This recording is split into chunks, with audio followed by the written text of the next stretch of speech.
November 23, 1944. Camp McCain, Mississippi. The dirt road leading to the prisoner compound curved between rows of barracks painted military brown, their windows glowing against the approaching dusk.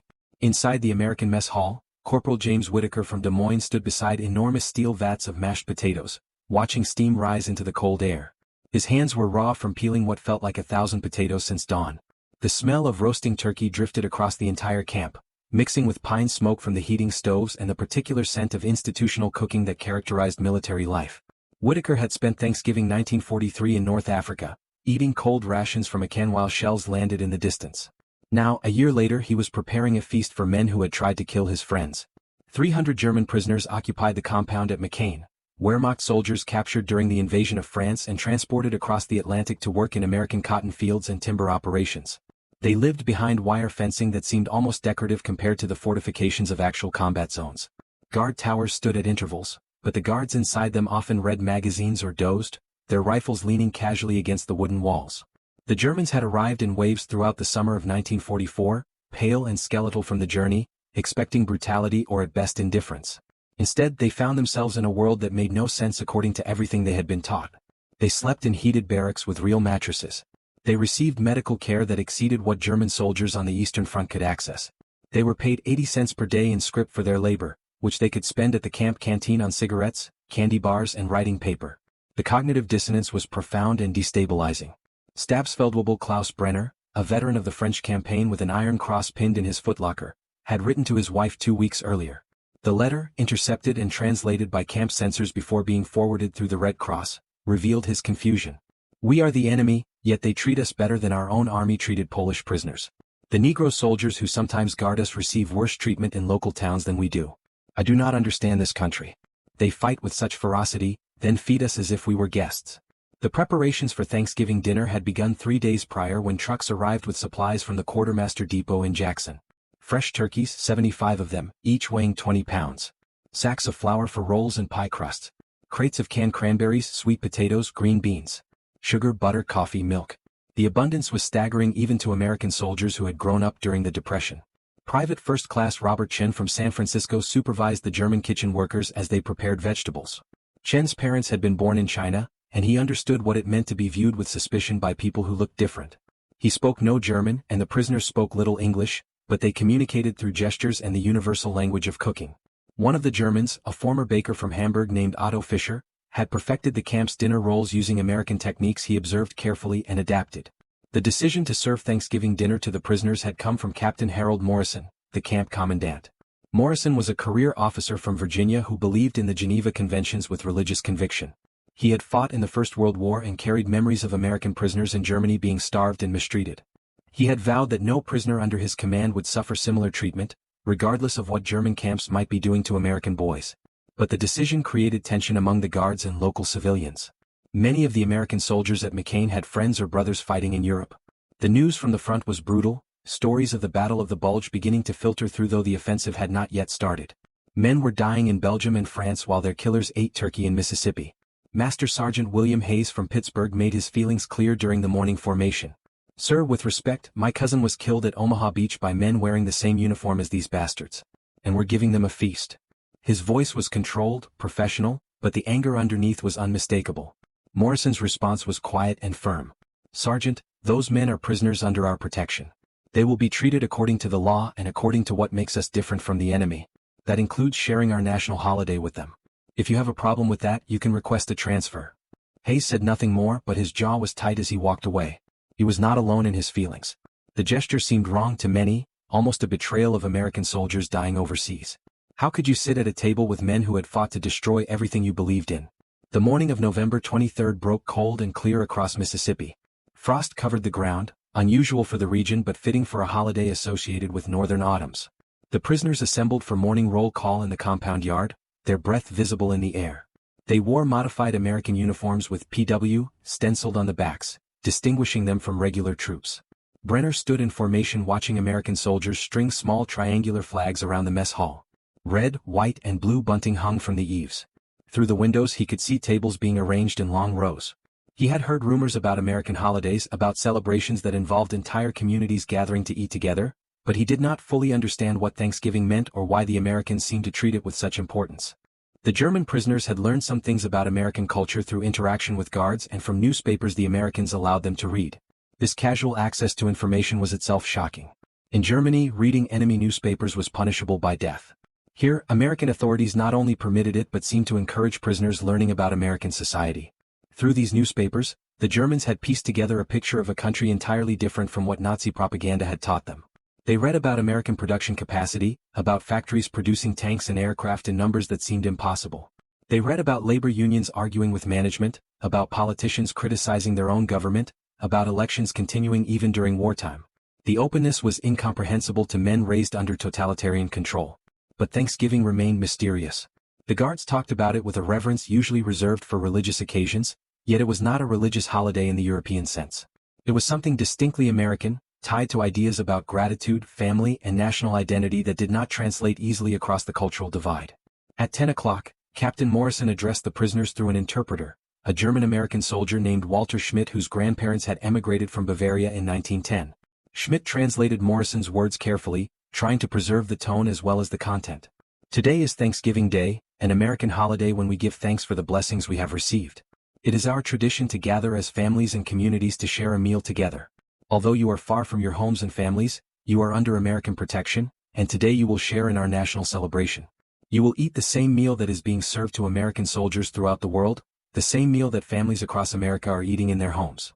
Morrison paused, allowing Schmidt to translate. The Germans listened with expressions ranging from confusion to cautious hope. Morrison continued. I know that many of you are wondering about your families, about the war, about what will happen when this conflict ends. I cannot answer those questions. But I can tell you that while you are here, you will be treated with dignity and in accordance with international law. Today's meal is not charity or propaganda. It is simply what we do on Thanksgiving. We share what we have. The translation finished, and silence held the formation for a long moment. Then the prisoners were dismissed to prepare for the afternoon meal. They returned to their barracks talking quietly among themselves, trying to understand what this gesture meant. In the American mess hall, final preparations continued. Tables had been arranged in a U-shape, with Americans on one side and space for Germans on the other. The separation was clear but not hostile, a practical acknowledgement of language barriers and the strange reality of the situation.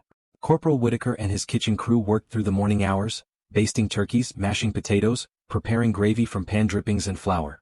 The physical labor was familiar but the context was surreal. He was cooking for men who might have killed him if they had met under different circumstances 6 months earlier. Private Chen arranged pumpkin pies on cooling racks, counting to make sure there would be enough for everyone. He had learned to bake pies from his mother, who had learned from a neighbor in San Francisco. The recipe had traveled across the Pacific, adapted and transformed, becoming something uniquely American. Now it would be shared with men from a country that had allied with Japan, the nation that had bombed Pearl Harbor and changed Chen's life forever. Outside the mess hall, the flag hung motionless in the still air. The compound was quiet except for the sounds of preparation, the clatter of dishes, the low voices of men working together toward something none of them fully understood. What none of them knew yet was that this meal would become a story told and retold, a moment when the abstractions of war became concrete human interaction, when enemy became more complex than a simple category. The preparation was finished. The tables were set. The prisoners would arrive in less than 2 hours. And everyone involved wondered what would happen when enemies sat down together to break bread. The war had created these circumstances, but it had not prepared anyone for how to navigate them. The easy certainties of combat, where sides were clear and actions were dictated by necessity, did not apply to this moment. This required something else, something more difficult than fighting. It required sitting across from people you had been taught to hate and finding some thread of common humanity in the midst of global violence. The sun climbed higher, burning off the morning frost. The smell of roasting turkey grew stronger. And in barracks on both sides of the wire, men prepared themselves for a Thanksgiving unlike any that had come before. 1 o'clock arrived with the precision that characterized military life. The compound gates swung open and German prisoners began filing toward the mess hall in formation, escorted by American guards whose rifles hung loose on their shoulders. The walk was perhaps 300 yards, but the distance felt longer, weighted with uncertainty and unspoken questions. Brenner walked near the front of the column, his posture still military despite months of captivity. Around him, younger soldiers whispered nervously in German. Most were in their early 20s, conscripted in the final years of the war, thrown into combat with minimal training and then captured during the chaotic fighting after D-Day. They had expected prison to be harsh, brutal, perhaps deadly. This felt like something else entirely, and the cognitive dissonance created anxiety. The mess hall doors stood open. Warm air rushed out, carrying with it the overwhelming scent of the feast. The prisoners slowed involuntarily, struck by the smell. Many of them had not experienced abundance in years. Germany's food situation had deteriorated steadily since 1942, with rations cut repeatedly as the war consumed resources. Even soldiers on active duty often went hungry. Civilians in German cities were surviving on bread that was more sawdust than flour, on soup made from turnips and hope. And here in the enemy's camp, the air itself seemed saturated with plenty. Inside the hall, American soldiers stood awkwardly by their assigned tables. The arrangement had been carefully planned to avoid any appearance of forced fraternization while acknowledging the shared space. Germans would sit on the south side of the U-shaped configuration, Americans on the north, with officers and camp staff at the head table connecting the two groups. Captain Morrison stood near the entrance as the prisoners filed in. He nodded to each group as they passed, a gesture of acknowledgement that was neither warm nor cold, simply present. Beside him, Sergeant Hayes maintained his professional demeanor, though his discomfort was evident in the tension of his shoulders. The prisoners took their seats slowly, uncertain of the protocol. In German military culture, there were strict hierarchies even among prisoners. Officers sat separately from enlisted men. Ranks mattered. But the Americans seemed to have arranged seating more casually, mixing ranks in a way that felt almost disrespectful to men accustomed to rigid social structures. Otto Fischer, the baker from Hamburg, found himself seated across from Private Chen. They had worked together in the kitchen for months, communicating through gestures and the occasional shared word. Now they sat as equals, or at least as something approaching equals, separated by a table and everything their nations were doing to destroy each other. The hall filled with the sound of chairs scraping, quiet conversations in German, the nervous clearing of throats. American soldiers watched the prisoners with expressions ranging from curiosity to hostility to simple exhaustion. Many of them had been through combat and carried wounds both visible and hidden. They had seen friends die, had killed enemy soldiers, had experienced the full horror of modern warfare. Now they were expected to share a holiday meal with representatives of the force that had caused so much suffering. When everyone was seated, Captain Morrison stood at the head table. The room fell silent. He spoke without notes, his voice carrying clearly through the space. "Gentlemen, today we gather for Thanksgiving, a holiday that dates back to 1621 when English settlers and Native Americans shared a harvest meal together. It was a moment of peace and gratitude between groups that did not fully understand each other and would soon be at war. That history is complicated, often tragic, but the tradition of Thanksgiving has endured as a time when we pause to acknowledge what we have and to share it with others." Walter Schmidt translated, his voice steady and professional. The German prisoners listened intently, trying to grasp not just the words but their meaning. The reference to warfare between the English settlers and Native Americans did not escape their notice. The Americans were acknowledging violence in their own history even as they hosted this meal. Morrison continued, "I will not pretend that the circumstances that brought us to this table are anything but terrible. We are at war. Many good men have died. Many more will die before this conflict ends. Some of you in this room have lost friends and family. Some of you have caused the deaths of others. These are facts we cannot ignore or soften." The translation fell into silence. The prisoners shifted uncomfortably. The Americans sat rigid, waiting. "But today, for these few hours, we share this meal as human beings.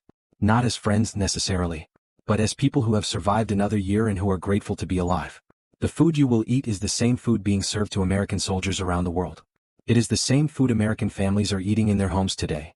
We make no distinction because, for this moment, we choose to recognize what we share rather than what divides us." Morrison sat down. No prayer was offered, as the separation of church and state was maintained even in military contexts. Instead, kitchen staff began bringing out the food, enormous platters of turkey, bowls of mashed potatoes steaming in the cool air, gravy boats, baskets of rolls wrapped in cloth to keep them warm, dishes of cranberry sauce glistening ruby red. The serving was methodical and democratic. Americans were served first by protocol, but the portions were identical for prisoners.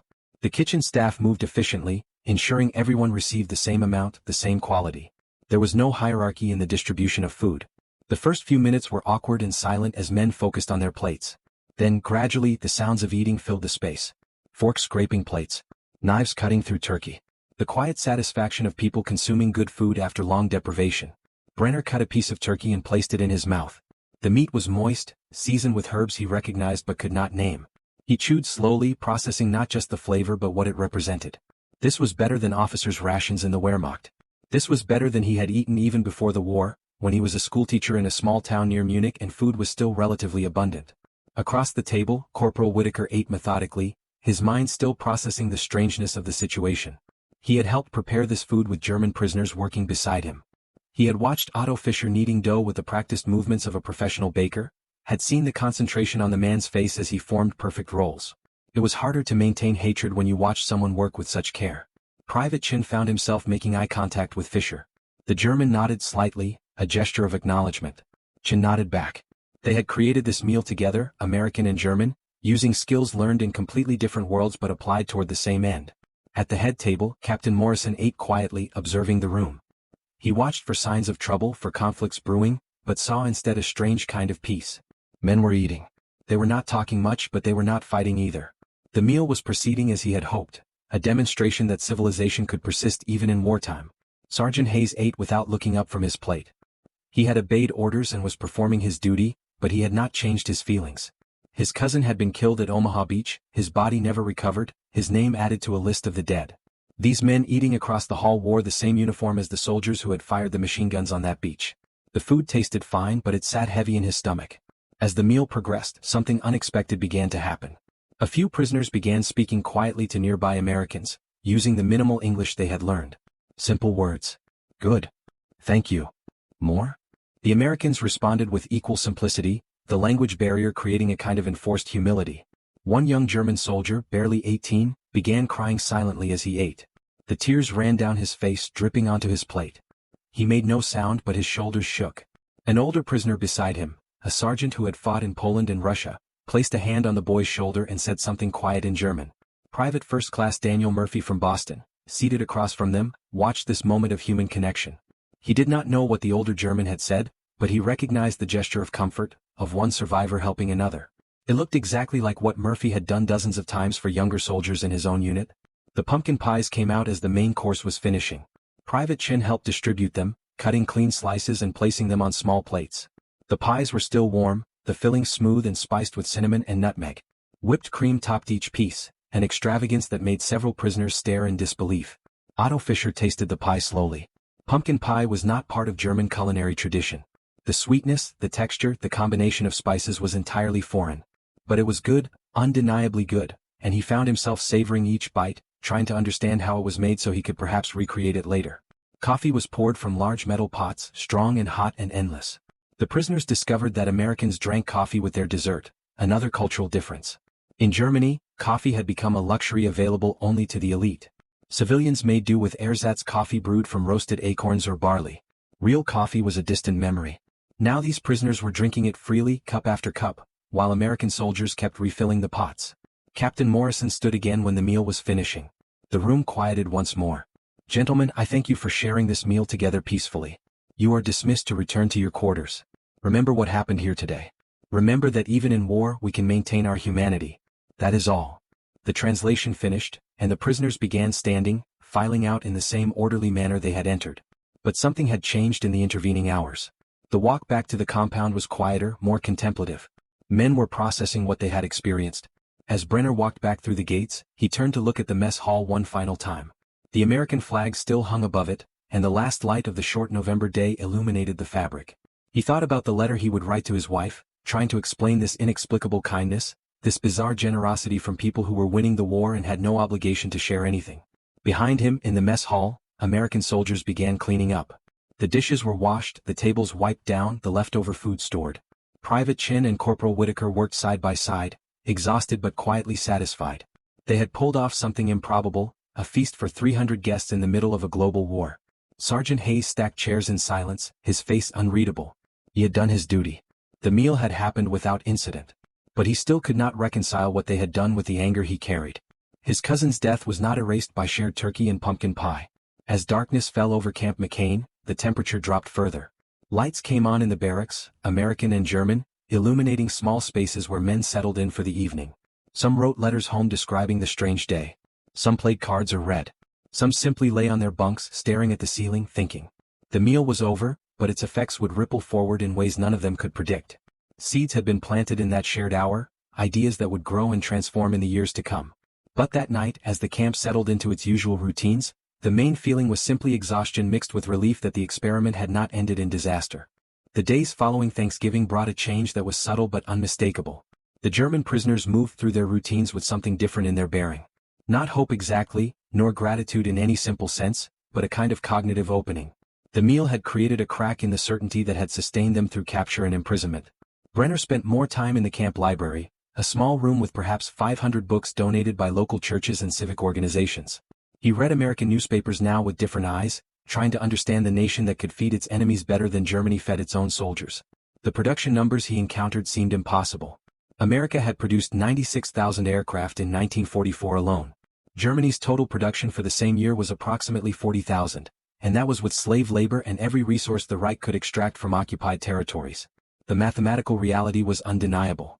America was winning not through superior ideology or racial purity, but through industrial capacity built on a foundation of resources and, Brenner had to admit, a certain kind of social organization that worked despite its apparent inefficiencies.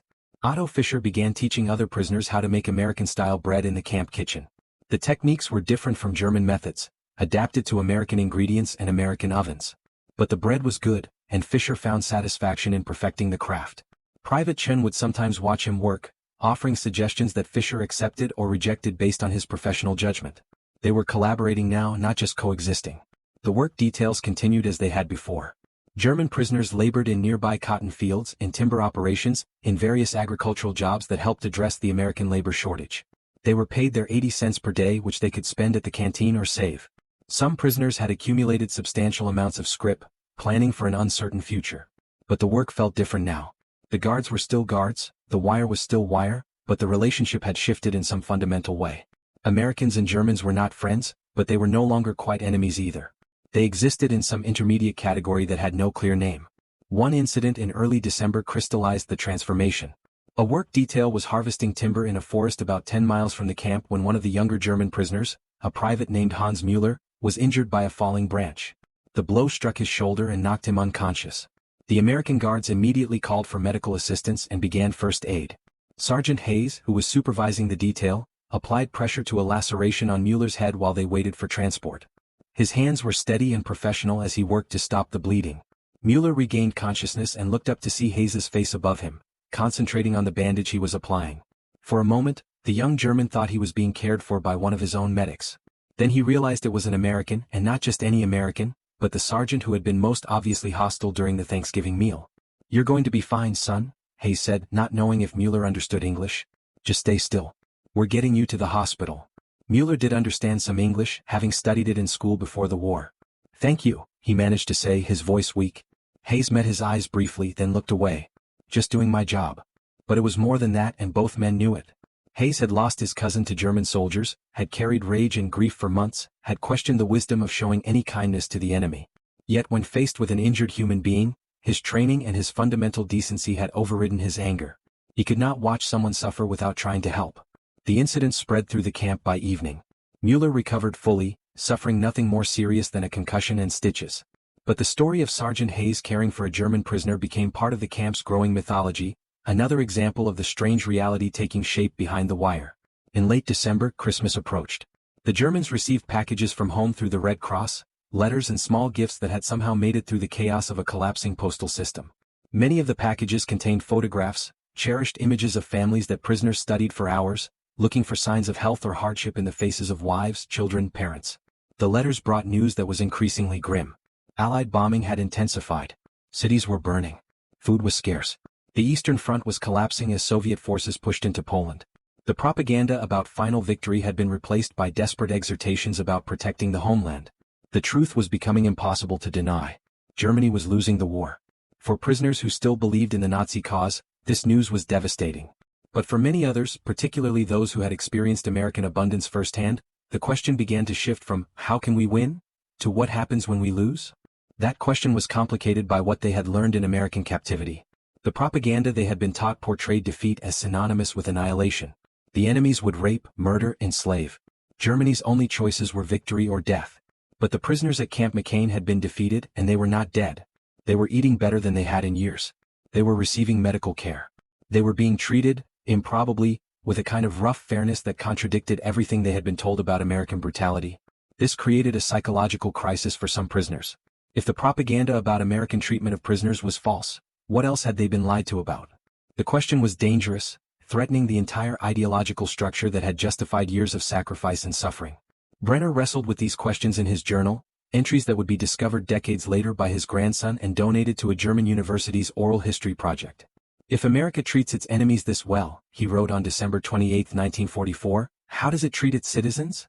And if America, the supposed nation of mongrels and Jews and inferior races, can defeat the Reich with such ease, what does that say about everything we believed?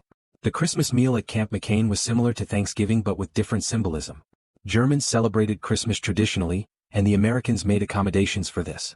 The prisoners were allowed to sing carols in German, to decorate their barracks with whatever materials they could gather. A local church donated a small Christmas tree for the compound. On Christmas Eve, the mess hall was opened again for a shared meal. This time the atmosphere was less tense. The precedent of Thanksgiving had established that these gatherings could occur without disaster. Americans and Germans sat together, still separated by language and nationality, but with less rigidity than before. After the meal, Otto Fischer approached Captain Morrison through the interpreter. "Sir, I would like permission to bake Stollen for the men. It is a German Christmas tradition. If you can provide the ingredients, I will prepare it for both the prisoners and the American soldiers." Morrison considered this request. Stollen was a German fruit bread, rich and sweet and entirely unlike anything in American culinary tradition. Allowing the prisoners to prepare their own cultural food was a gesture toward recognizing their identity, their humanity beyond their status as enemy combatants. "Approved," Morrison said. "Provide Corporal Whitaker with a list of what you need." 3 days later, the camp kitchen produced dozens of loaves of Stollen, carefully shaped and studded with candied fruit, dusted with powdered sugar. Fischer supervised German prisoners who had baking experience, teaching them techniques he had learned as an apprentice in Hamburg before the war. The finished product was distributed to both Americans and Germans. Most of the American soldiers had never tasted anything like it. Some found it too rich, too foreign. Others discovered they enjoyed it, especially with coffee. Private Chen took a piece back to his barracks and shared it with his squad mates. "The German baker made this," he explained. "Guy's got real skill. Makes better bread than anything I've ever had stateside." Corporal James Wilson from Alabama tried a bite and nodded appreciatively. "That's damn good. Hard to hate somebody who can bake like this." It was a small moment, casual and unplanned, but it represented something significant. The prisoners were no longer simply Germans, or the enemy. They were becoming individuals with names, skills, stories. Otto was the baker who made incredible bread.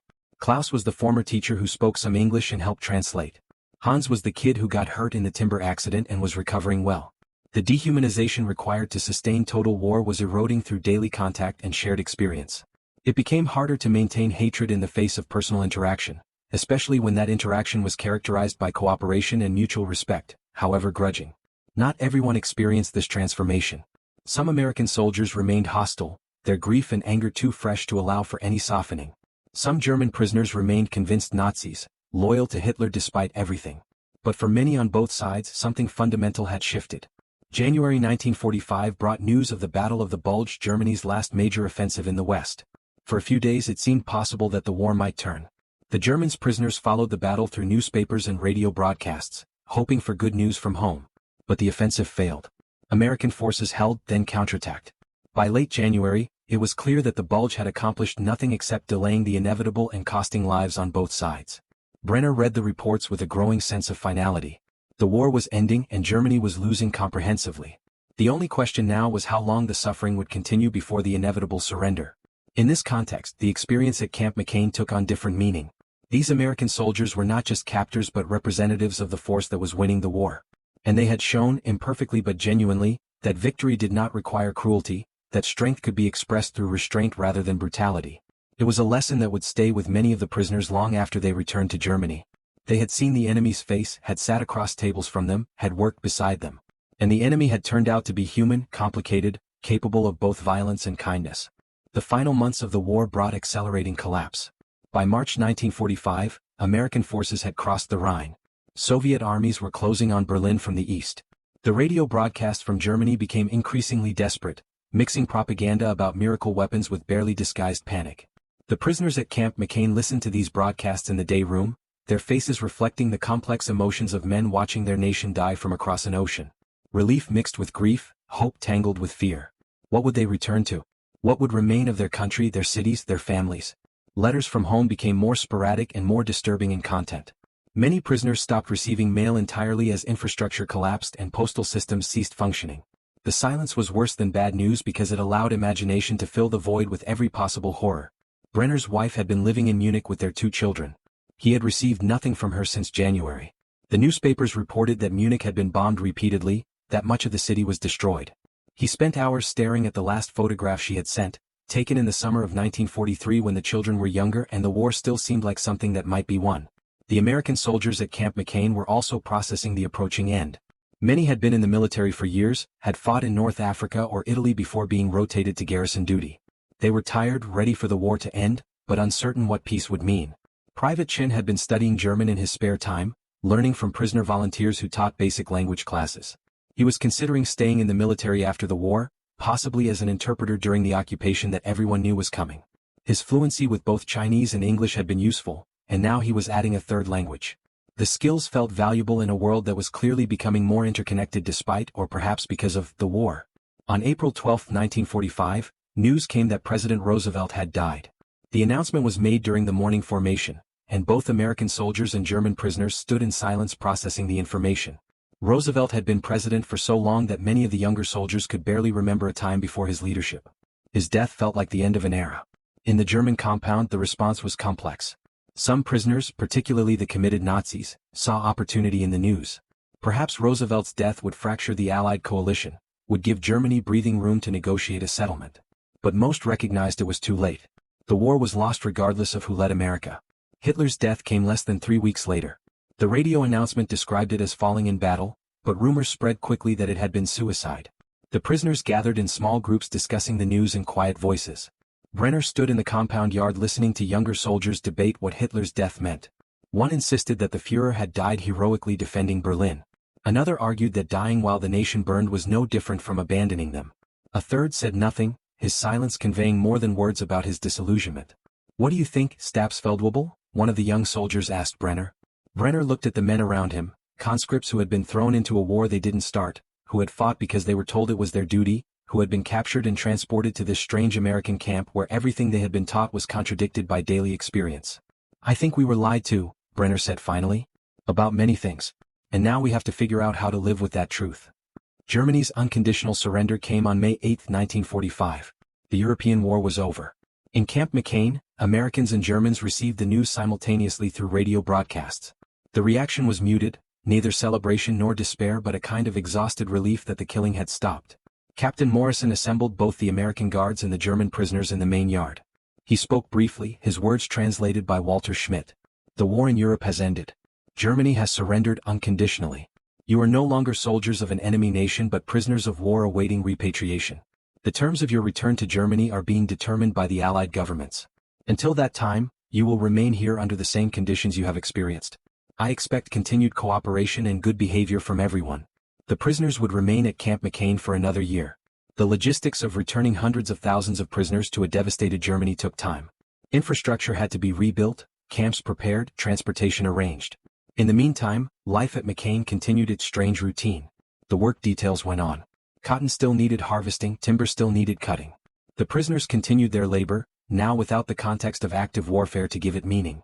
They were working to help the American economy while their own country struggled to find food for its surviving population. But something had changed in how they approached the work. Many prisoners had come to see their time in America as a kind of education, an opportunity to learn skills and techniques that might be valuable when they returned home. Otto Fischer studied American agricultural methods, taking notes on crop rotation and mechanized farming. Other prisoners learned carpentry, electrical work, automotive repair. The camp began offering more structured educational programs. Universities sent correspondence courses. German prisoners could study English, mathematics, sciences, even philosophy and literature. The participation rate was remarkably high. Men who had fought for a regime that burned books were now consuming knowledge eagerly, trying to prepare for an uncertain future. Brenner enrolled in a course on American government offered through the University of Chicago. He read the Constitution, the Federalist Papers, descriptions of how democracy functioned in practice.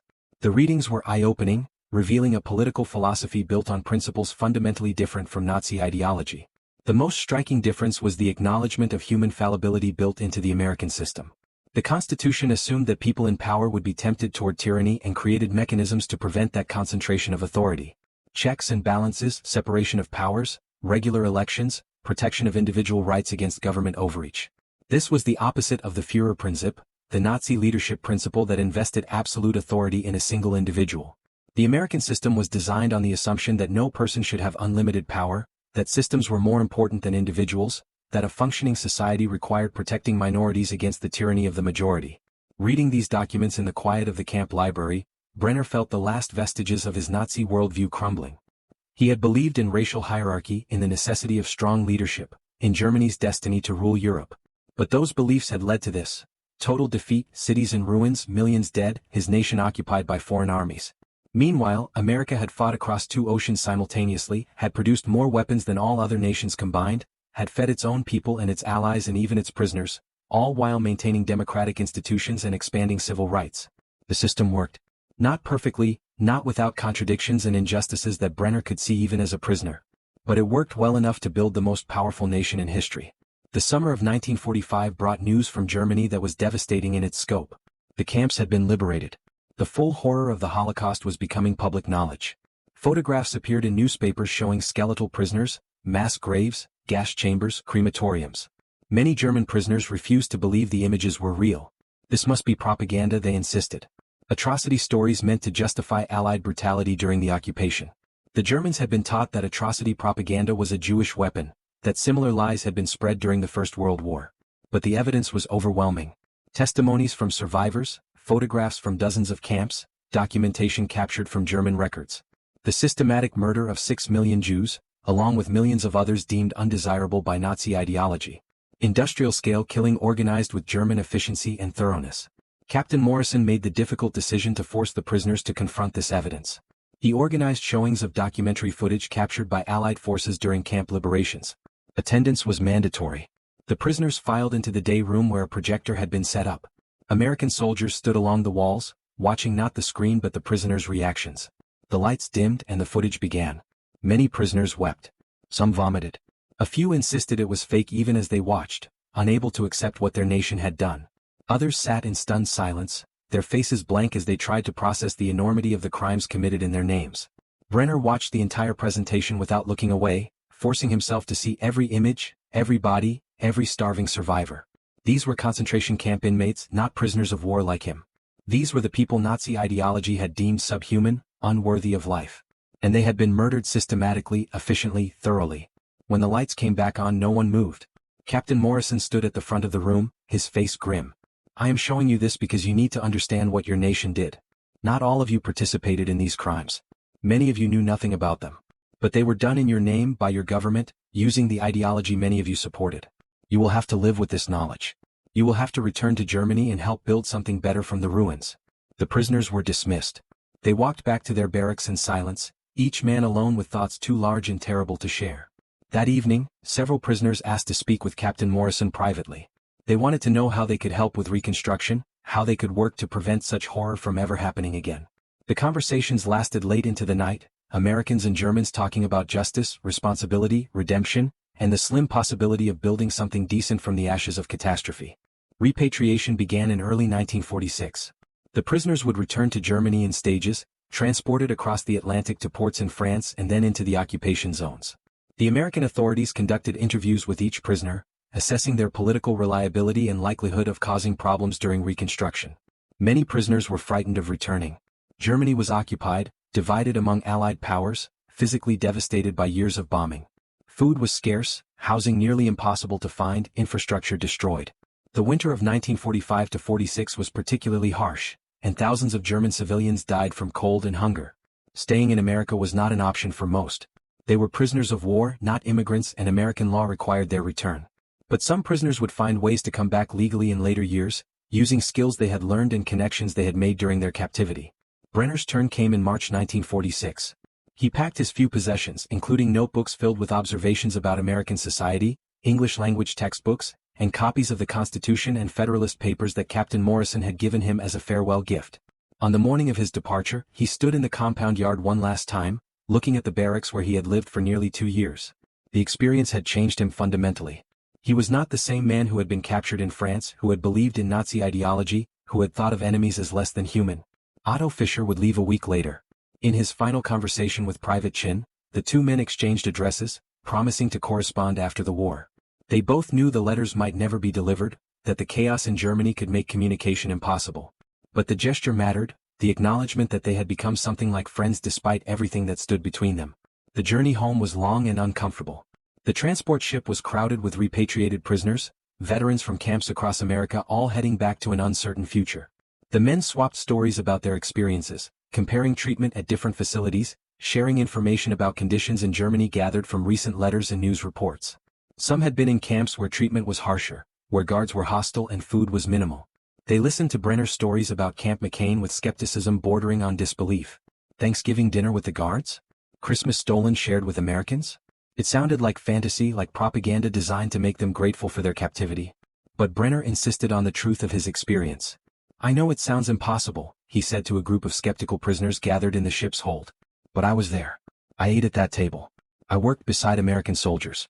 They treated us not as honored guests, but as human beings entitled to basic dignity. And that treatment changed how I think about everything." The ship docked at Le Havre in April 1946. From there, the prisoners were transported by train through the devastated French countryside and into Germany. Brenner pressed his face against the window, staring at the landscape of destruction. Cities reduced to rubble. Bridges blown apart. Factories gutted by bombing. Refugees moving along the roads with everything they owned in handcarts and backpacks. This was the Germany that Nazi ideology had created. This was the price of pursuing racial purity and continental domination.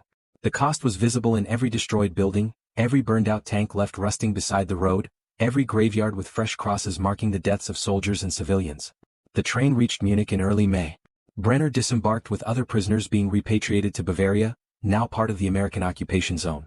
Military police checked their papers, assigned them to temporary housing in a camp for displaced persons, provided basic rations. Finding his family took 3 weeks. Communication systems barely functioned. He had no way to call or telegraph. He simply began walking through Munich, asking neighbors, checking with authorities, following any lead no matter how slim. He found them in a basement apartment in the Schwabing district, his wife and 2 children living in 3 rooms they shared with another family. The building above had been destroyed by bombing. They lived underground like rabbits, surviving on rations supplemented by a black market that exchanged cigarettes and chocolate for food. The reunion was overwhelming, tears and embraces and questions tumbling over each other. His wife was thinner than he remembered, her face lined with stress and hunger. His children had grown, changed, become people he barely recognized. His son was 12 now, old enough to remember the father who had gone to war. His daughter was 8, her childhood stolen by bombing raids and deprivation. "I thought you were dead," his wife said, holding him as if afraid he might disappear. No letters came for months. "We heard terrible things about prisoners in Russia. I thought I would never see you again." Brenner held his family and felt the weight of everything he had experienced, everything he had learned. He had survived the war physically intact but mentally transformed. The man who had left for France in 1940 believing in Nazi ideology no longer existed. In his place was someone who had seen the enemy's face and discovered it was human, who had experienced defeat and found unexpected mercy, who had eaten Thanksgiving dinner with people he had been taught to hate. That evening, after the children were asleep, Brenner told his wife about Camp McCain. He described the Thanksgiving meal, the Christmas stolen, the conversations with American soldiers, the education programs, the treatment that contradicted everything Nazi propaganda had taught them to expect. She listened in silence, her expression shifting between disbelief and wonder. Finally she spoke. "How can they be so generous after we tried to destroy them?" "I've been thinking about that question for 2 years, Brenner replied. "I think it's because their system doesn't require hatred to function. They fought us because we attacked their allies and declared war. But they never needed to dehumanize us to justify fighting. So when the fighting stopped, they could see us as prisoners who deserved fair treatment rather than enemies who deserved destruction." "Can we build that here?" she asked. "In Germany after everything that's happened?" "We have to try," he said. "The alternative is remaining what we became. And I saw enough in America to know there's a better way." Otto Fischer returned to Hamburg in June 1946. The city he remembered had been obliterated by firestorms in 1943. More than half the buildings were destroyed or severely damaged. The historic center where his family's bakery had stood was gone, reduced to rubble that would take years to clear. His family had survived, though his father had died during a bombing raid in 1944. His mother and sister were living in a refugee center, sharing a large room with 20 other people. Food was desperately scarce. The occupation authorities provided basic rations, but they were insufficient for survival. People supplemented official food with anything they could find or trade. Fischer brought with him knowledge that would prove valuable in the coming years. He had learned American baking techniques, had practiced with different types of flour and sugar, had perfected recipes that worked with limited ingredients. These skills would help him establish a new bakery in the British occupation zone, building a business that would eventually employ dozens of workers and become known throughout Hamburg for its unique blend of German tradition and American innovation. Years later, when he was successful and comfortable, Fischer would tell his apprentices about his time as a prisoner in America. Some of them didn't believe him. Others recognized it as a formative experience that had shaped his approach to business and life. I learned in Mississippi that enemies can become colleagues, he would say. That people from completely different backgrounds can work together toward common goals. That generosity is not weakness but strength. These lessons helped me build this bakery. They helped me survive the hard years after the war. And they remind me, every day, that the worst moments in history don't define what humanity is capable of achieving. Private Chen stayed in the military after the war, serving with occupation forces in Germany until 1948. He worked as an interpreter, helping bridge communication gaps between American authorities and German civilians. His experiences at Camp McCain had prepared him for this role, teaching him that enemies could be transformed into something else through patience, consistency, and a willingness to recognize shared humanity. In 1949 he returned to the United States and used the GI Bill to attend college, earning a degree in international relations. He would go on to work for the State Department during the Cold War, serving in various diplomatic positions around the world. His career was built on the foundation of those years in Mississippi, when he learned that cultural differences could be bridged through simple acts like cooking together and sharing meals. Sergeant Hayes left the military in 1946, returning to Pittsburgh to work in his family's construction business. He never spoke much about his time as a guard at Camp McCain, finding it difficult to reconcile his grief over his cousin's death with the memory of treating German prisoners with basic decency. But in the final years of his life, when his grandchildren asked about his war experiences, he told them about Thanksgiving 1944. He described the strange meal, the awkward silence, the slow realization that the prisoners were just young men like himself, caught in circumstances beyond their control. "I spent so long hating them," he said. "And then I had to sit across a table and watch them cry as they ate, because they were so grateful for a decent meal. It didn't make me stop grieving for your great uncle. But it made me understand that war is more complicated than we want it to be. And that sometimes the hardest thing is not fighting the enemy but recognizing they're human." The story of that Thanksgiving meal at Camp McCain became part of the larger narrative about German prisoners in America during World War II. Historians would later examine the POW experience as a case study in how treatment of enemies can shape post-war relationships and influence the construction of peace. The numbers were staggering. Between 1943 and 1946, more than 425,000 German prisoners were held in camps across the United States. The vast majority received treatment that exceeded Geneva Convention requirements. They were fed well, housed adequately, paid for their labor, given access to education and recreation. This was not universal. There were incidents of mistreatment, guards who abused their power, camps where conditions were harsh. But the overall pattern was one of restraint and adherence to international law, even when the enemy was not reciprocating. German prisoners in American hands had a death rate of less than 1%. This compared to death rates of 27% for American prisoners held by Japan and approximately 3.6% for American prisoners in German camps. The disparity revealed something fundamental about how different nations approached the treatment of captives. The long-term consequences of this treatment were profound. Many former prisoners became advocates for democracy in post-war Germany. They had seen an alternative system functioning effectively, had experienced fair treatment from people they had been taught to hate, had learned that strength did not require cruelty. Brenner became a teacher again in the 1950s, working in a gymnasium in Munich. He taught history and civics, focusing on democratic principles and the importance of protecting human rights. His students knew he had been a prisoner in America, and many were curious about his experiences. He would sometimes tell them about Thanksgiving 1944, using it as an example of how societies reveal their values through how they treat those in their power. "The Americans didn't have to feed us well," he would explain. "They didn't have to share their holiday with us. They did it because their system of government recognized that prisoners retain human dignity regardless of their status as enemies. That recognition made them stronger, not weaker." The lesson resonated in a Germany still grappling with the Holocaust, still processing the enormity of what had been done in pursuit of racial purity and national greatness.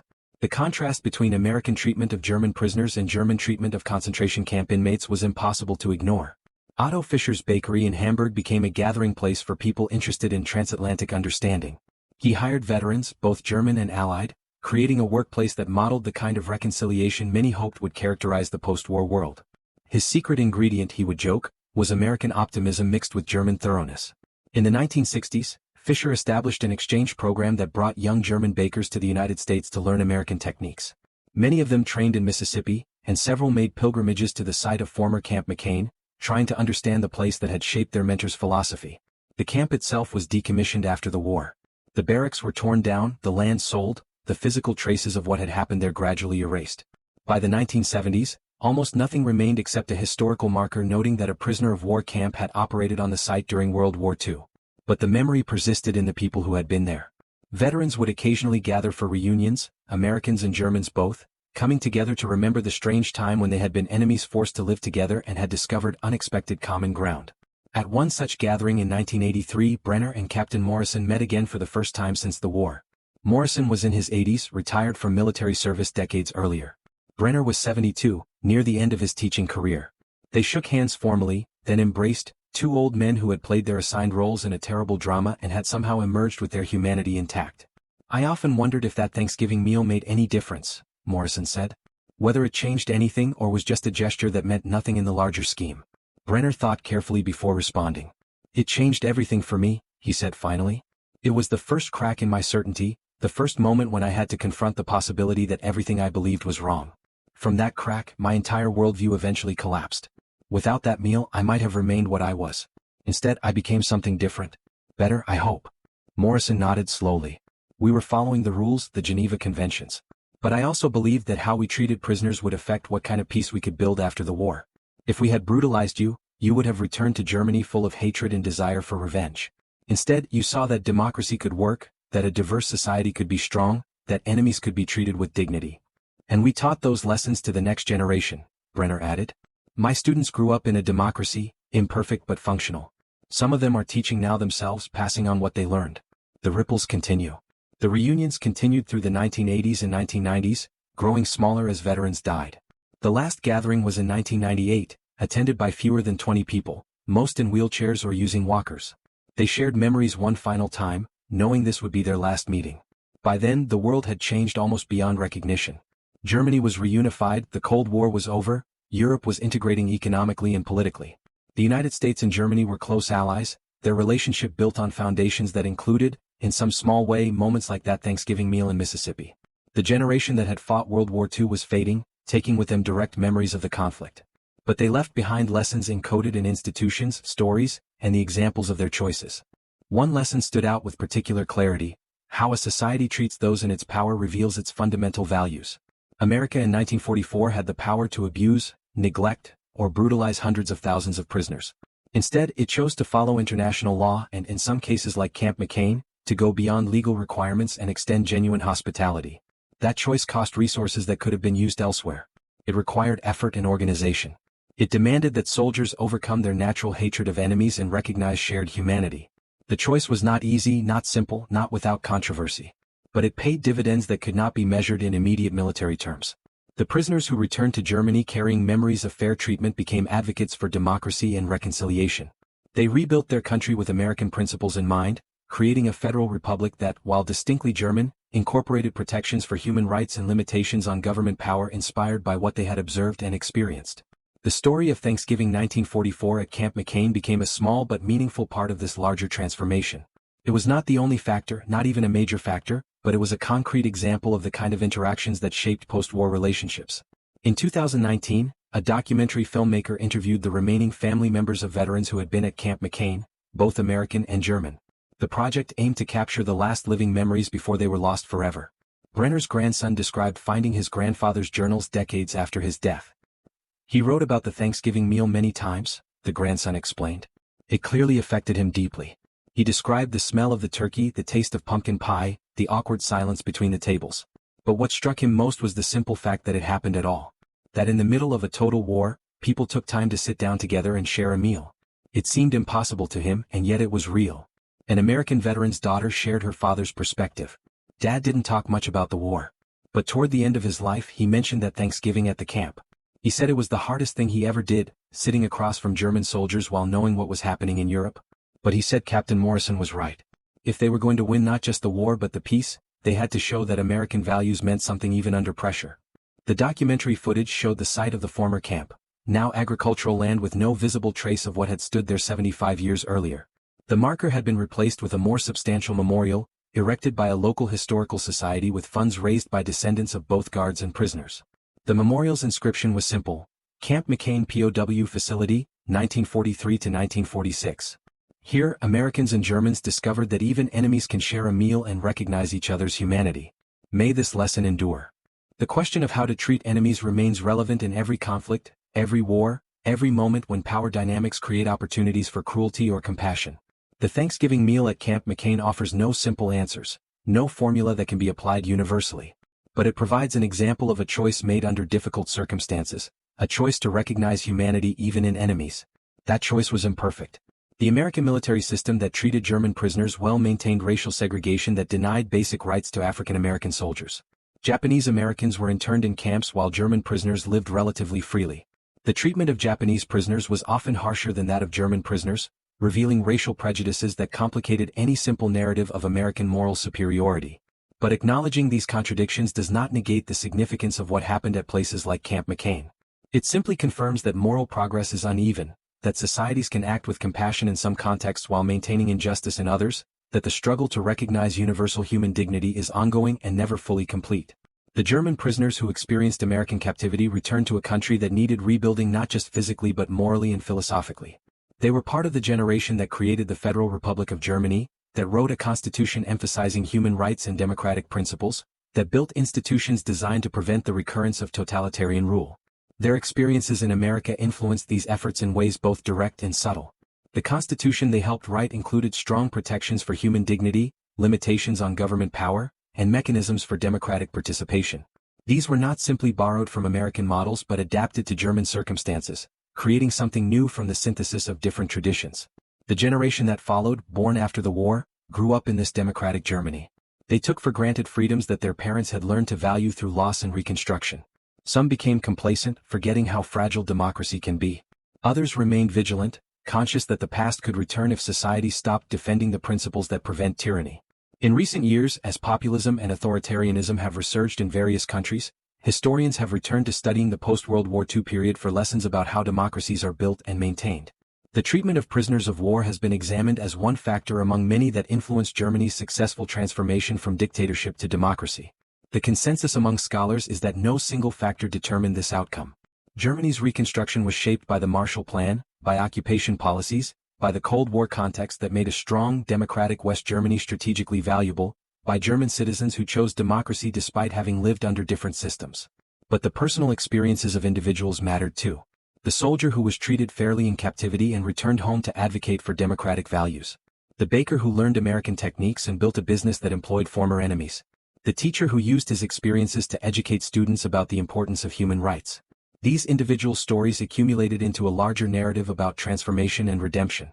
The United States, for its part, learned lessons from the experience of managing large numbers of prisoners of war. These lessons would influence American military policy in subsequent conflicts, though implementation varied widely depending on the specific circumstances and leadership decisions. During the Korean War, prisoner treatment was complicated by ideological conflict between communist and anti-communist forces. During Vietnam, the treatment of prisoners became highly politicized, with both sides accused of violations. In more recent conflicts, questions about interrogation techniques, detention without trial, and the definition of combatants have continued to challenge efforts to maintain humane treatment standards.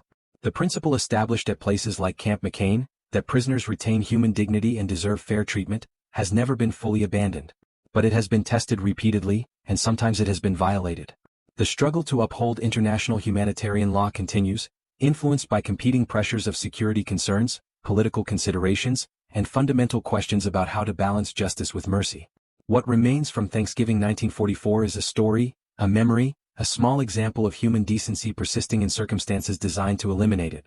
The story is not unique. There were other camps where similar gestures occurred, other moments when enemies discovered their shared humanity. But each story matters because it contradicts the narrative that war inevitably reduces people to their worst impulses. The veterans of Camp McCain, both American and German, mostly lived ordinary lives after the war. They returned to families, found jobs, raised children, grew old. Most did not become famous or influential in conventional terms. But they carried with them the memory of a November afternoon when the normal rules of enmity were suspended, when a holiday celebration became an unexpected bridge across a chasm of violence. And they told their stories to children and grandchildren, passing on not just memories but values. The importance of treating others with dignity. The possibility of reconciliation even after terrible conflict. The strength required to show compassion to those who have been designated as enemies. These values are not uniquely American or German. They are human values, appearing in various forms across different cultures and traditions. But they must be practiced, reinforced, taught to each generation. They do not maintain themselves automatically but require conscious effort and regular renewal. The physical evidence of Camp McCain is gone, the barracks demolished, the wire removed, the land returned to other uses. But the intangible legacy persists in the lessons learned and transmitted, in the institutions built and maintained, in the choices made by subsequent generations who carry forward or reject what their predecessors discovered. November 23, 2024.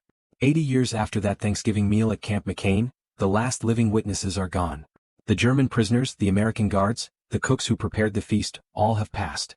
Their stories survive only in documents, in recorded interviews conducted decades ago, in family memories that grow dimmer with each generation. But the questions they wrestled with remain immediate and pressing. How do we treat those in our power? What do our actions toward enemies reveal about our values? Can compassion coexist with security? Is it possible to fight necessary wars without losing fundamental humanity? These are not abstract philosophical questions. They arise in concrete circumstances every day, in decisions about immigration policy, criminal justice, military conduct, international relations. They demand answers not from history but from us, now, in our own contexts and with our own challenges. The story of Thanksgiving 1944 suggests that the answers are complicated but not impossible. That systems matter, that leadership matters, that individual choices accumulate into collective outcomes. That treating enemies with dignity is not weakness but a form of strength that pays dividends beyond immediate tactical considerations. The meal itself lasted perhaps 2 hours. The prisoners ate, the Americans ate, plates were cleared, the hall was cleaned. In the moment, it might have seemed like a small thing, a gesture that would be forgotten within days. But 80 years later we are still thinking about what it meant. We are still asking what lessons it offers. We are still wondering if we can find similar courage to recognize humanity in those we have been taught to oppose. The answer, ultimately, comes not from the past but from the choices we make in the present. The veterans of Camp McCain are gone, but their example persists. The question is whether we will honor that example through our own actions, or whether we will let the memory fade into irrelevance. What remains in the end is the image of that mess hall on a cold November afternoon. Tables arranged in a U-shape. Steam rising from platters of turkey. The smell of pumpkin pie mixing with coffee. And 2 groups of men, designated as enemies by circumstances beyond their control, sitting together in awkward silence, discovering that the other side was human after all. It was not friendship. It was not forgiveness. It was something simpler and more difficult. Recognition. The acknowledgement that the man across the table, despite wearing a different uniform and speaking a different language, was not fundamentally different. That he was hungry, frightened, missing his family, trying to survive a terrible war. That he deserved, at minimum, a decent meal and basic respect. This recognition did not end the war. It did not erase the deaths or undo the suffering. But it created a small space where a different kind of relationship became possible, where future cooperation could be built from unexpected foundations. And that space, that possibility, is what we inherit from Thanksgiving 1944. Not a solution to the problem of war, not a guarantee that compassion will always prevail, but an example that it can prevail, that choices matter, that human decency can persist even in the darkest circumstances if people decide it should. The sun set early that November afternoon in Mississippi, as it always does in late autumn. Darkness covered the camp, the barracks, the wire fences. Inside the buildings lights came on. Prisoners and guards settled into their evening routines. But something had changed, something subtle and significant. The certainties that had sustained men through years of war had been shaken. Not destroyed, not for everyone but questioned. And in that questioning lay the seeds of transformation that would grow in the years to come, shaping a peace built on foundations more solid than victory alone could provide. The meal ended. The story continues.